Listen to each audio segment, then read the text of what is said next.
Hi, this is Nellie Deutsch, and I'm in as a student. I took this game from myself as a teacher, and I'm going to show you how to share. It's really simple. You don't need to pay anything or anything like that.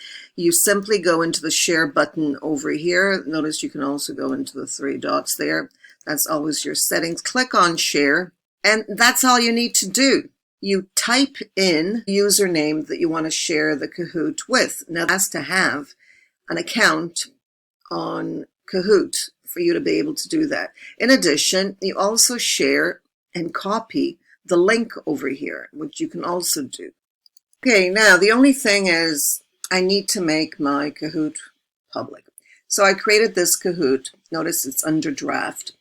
Going to go into the settings over here, open it up, and I've got these two options, edit or delete.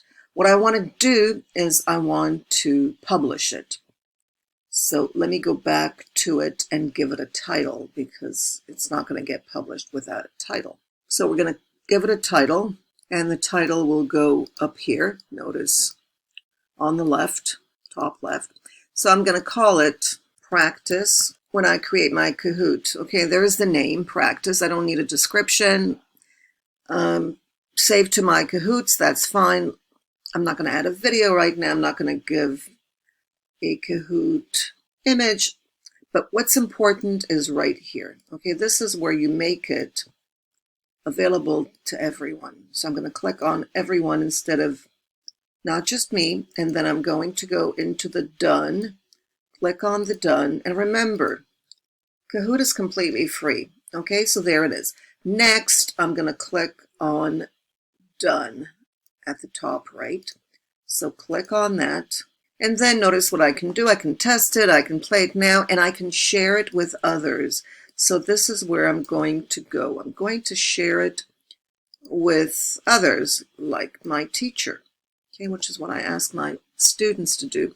I ask them to share the Kahoot they create based on content that either I've asked them to do or a choice where they add the content of their choice. Click on it, and now I want to share it with my teacher. It's a long process, I know, but that's technology. Sometimes things aren't instant. Click on share, and now I'm going to type my teacher's username. Okay, that's me. And then go to click on share. Hopefully it'll open up. I'm also going to copy the link. Okay, there it's copied. Notice the share button is still grayed out. It's not blue so that I can click on it. And the reason is that I made a typo. So make sure you don't make a typo and you add the correct user. And when you do that, that's when you will see the blue so that you can click on that, and then it'll share it with the person who has an account, like your teacher or your friends. And that's it. Hope this has been of help. And you use Kahoot for free because it's absolutely amazing. Thank you for watching and subscribe. Thanks.